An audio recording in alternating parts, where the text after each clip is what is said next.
rain-soaked diner window reflected Sarah's tear-streaked face as she sat alone, her untouched $7 coffee cooling in a chipped mug. The blind date she'd pinned her fragile hopes on had vanished without a word, leaving her with a crumpled napkin and a heart heavy with rejection. A single mom, scraping by on late-night shifts and whispered prayers, she felt the weight of her loneliness in that empty booth. The world seemed to blur through her tears, until the diner door chimed, and a stranger's quiet, purposeful steps broke the silence, carrying with them a spark of something she hadn't felt in years: hope. Sarah's hands trembled as she wiped her eyes, hoping no one in the near-empty diner noticed her unraveling. She'd borrowed a neighbor's dress for this blind date, a rare night away from her 6-year-old daughter, Lily, who was at home with a babysitter Sarah could barely afford. The man, Tom, had seemed kind over text, a mechanic with a steady job, promising a simple dinner to see where things go. But after 20 minutes of small talk, he'd excused himself to the restroom and never returned, leaving Sarah to pay for their coffees. The sting of abandonment cut deeper than the $7 loss. It was another reminder that she was invisible, unworthy in a world that kept moving without her. Sarah worked 2 jobs, cleaning houses by day and waitressing at a greasy spoon by night. Every dollar went to rent, food, or Lily's school supplies. At 32, she felt decades older, her dreams of a stable family buried under years of struggle. Her ex-husband had left when Lily was a toddler, and since then, Sarah had built a fragile life for them, held together by sheer will. Tonight was supposed to be a small rebellion against her loneliness, a chance to believe someone might see her. Instead, she sat humiliated, her mascara smudged, wondering how she'd face Lily's hopeful questions about Mommy's special night. The diner door chimed, pulling Sarah from her thoughts. A man in a tailored coat stepped in, shaking rain from his umbrella. He was older, maybe late 40s, with a quiet confidence that didn't match the diner's flickering lights and cracked vinyl seats. He scanned the room, his eyes landing on Sarah. She ducked her head, embarrassed, but he approached her booth with a gentle smile. "Mind if I sit?" he asked, his voice warm but unintrusive. Sarah nodded, too tired to protest. He introduced himself as David, no last name, just David. He didn't pry but noticed her untouched coffee and the crumpled napkin. "Rough night?" he asked softly. Sarah's throat tightened. She didn't want pity, but something in his eyes, genuine, unguarded, made her spill the truth. She told him about the date, the $7 she couldn't afford to waste, the babysitter waiting for payment, and Lily, who deserved a better life than Sarah could give. David listened, not interrupting, his presence a quiet anchor in her storm. When she finished, he didn't offer empty platitudes. Instead, he signaled the waitress and ordered 2 slices of pie. Apple, her favorite, though she hadn't mentioned it. "You look like you could use something sweet," he said, sliding a plate toward her. Then, almost casually, he reached into his coat and placed an envelope on the table. "This is for you and Lily," he said. No strings, just a chance to breathe. Sarah opened it, her hands shaking. Inside was a check for $5,000, made out to her name. Her breath caught. "I can't. This is too much," she stammered. David shook his head. "I've been where you are in my own way. Someone helped me once. Now it's my turn." She searched his face for a catch, but there was none. David explained he ran a tech company, successful now, but he'd grown up with nothing, raised by a single mom like her. "Kindness isn't charity," he said.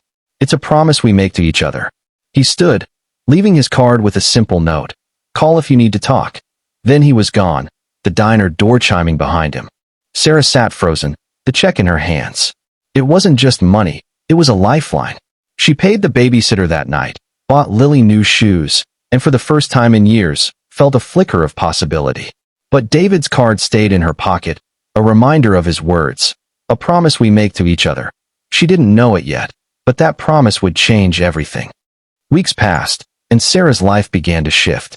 The $5,000 covered rent and bills, giving her a cushion to cut back on night shifts and spend evenings with Lily, reading bedtime stories instead of rushing to work. She framed David's card on her nightstand, not as a trophy, but as a reminder to believe in second chances. Yet, the weight of his kindness pressed on her, not as a debt, but as a call to act. She wanted to honor it, to pass it forward, But how could a single mom with so little make a difference? One evening, while shopping for groceries, Sarah overheard a young cashier, Mia, talking about her own struggles. Mia was 19, working to support her younger brother after their parents' passing. Her voice cracked as she mentioned losing her apartment soon. Sarah recognized the despair in Mia's eyes. It mirrored her own from that night in the diner. She didn't have much, but she had David's example. At the checkout, Sarah slipped Mia a $50 bill from her remaining savings.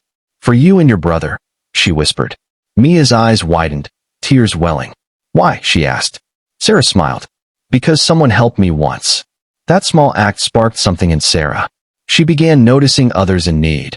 A neighbor who needed a ride to the doctor, a co-worker short on rent. She gave what she could: time, a meal, a listening ear. Each act felt like planting a seed, and slowly, her world grew brighter.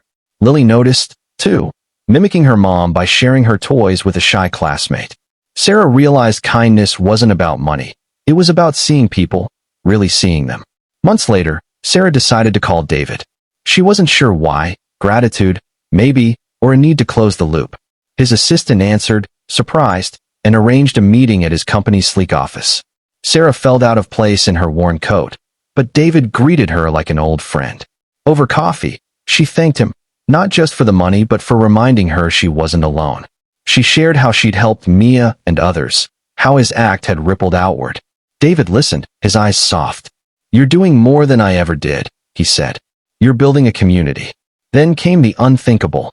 David offered Sarah a job at his company, not a handout, but a real position in community outreach, using her empathy to connect with struggling families. The pay was enough to secure a better apartment, to give Lily a future with choices. Sarah hesitated, afraid she wasn't qualified, but David insisted. "You've already proven you're the right person. You see people." A year later, Sarah stood at a company event, sharing her story with employees. She spoke of the diner, the $7 coffee, and the stranger who changed her life. The room was silent, some wiping tears. Mia was there, too, now a college student, her brother thriving. Sarah had invited her, wanting to show how one act could multiply. David watched from the back, a quiet pride in his eyes. Afterward, Mia hugged Sarah, whispering, "You saved us." Sarah shook her head. "We saved each other."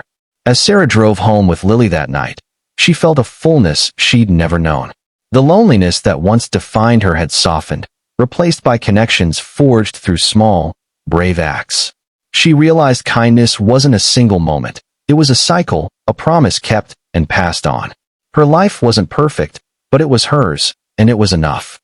Moral of the story: a single act of kindness, no matter how small, can ripple through lives, transforming despair into hope and reminding us that we are all connected by the promises we keep to one another.